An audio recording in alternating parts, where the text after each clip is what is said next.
आजकल जो बच्चों को पढ़ाना चाहिए वो सिलेबस में नहीं होता है, जिनके बारे में पढ़ाना चाहिए उनके बारे में नहीं पढ़ाया जाता है। ऐसे ही कई सारी चीज़ें करिकुलम से रिलेटेड आप आए दिन रील्स में या फिर समाज में बातें होते हुए देखते होंगे। हाय,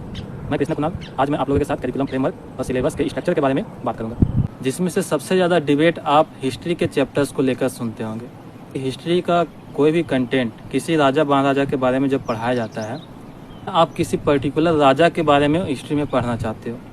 पर आपको यह समझना चाहिए कि हिस्ट्री पढ़ाने का पीछे का उद्देश्य यह नहीं होता है कि किसी राजा का कहानी या उसके गाथा को हम बताएं।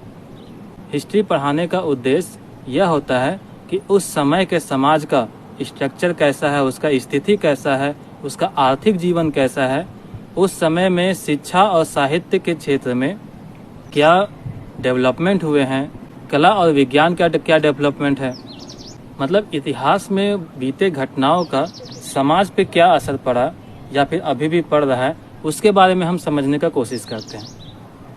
और उसको भी समझने के लिए हम उसे कई हिस्सों में बांट के रखे हुए हैं। अब जब हम और आप किसी क्लास के सिलेबस को बदलने की बात करते हैं तो इस बात को हमें समझना चाहिए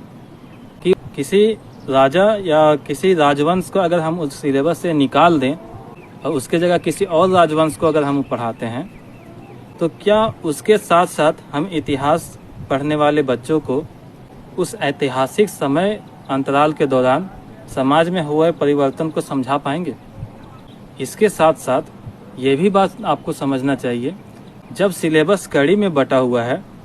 तो किसी पर्टिकुलर क्लास में वो सब्जेक्ट को पढ़ाया जाएगा, उस टॉपिक को पढ़ाया जाएगा जो आप चाहते हो।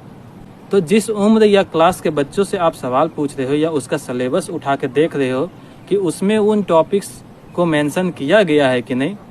क्या वह सिलेबस में फिट होते हैं, इस चीज़ को भी आपको ध्यान देना पड़ेगा कि उस सिलेबस के उस पर्टिकुलर टॉपिक को चेंज करते टाइम क्या आपका ध्यान बाकी सब चीज़ों पे था जो उस सिलेबस से रिलेटेड था। अभी किसी राज्य के पर्टिकुलर राजवंश के बारे में अगर नहीं कहा गया है और उसे हम रिप्लेस कर दें मौजूदा कंटेंट के साथ, तो क्या किसी और राज्य के लोग उसके यहाँ के राजवंश के बारे में लेकर आपसे बात नहीं करेंगे कि इन्हें क्यों जगह दिया गया, इन्हें क्यों जगह नहीं दिया गया। ऐसे में इतिहासकारों के लिए यह जरूरी हो जाता है कि वह कंटेंट को ऐसे ऑर्गेनाइज करके बच्चों के सामने पेश करे जो हर किसी के लिए जनरलाइज हो, मतलब एक बेस जिसके ऊपर हर किसी के बारे में थोड़ा थोड़ा बात किया जा सके। आप मेरी इस वीडियो को यहाँ तक देखें, इसके लिए थैंक्स।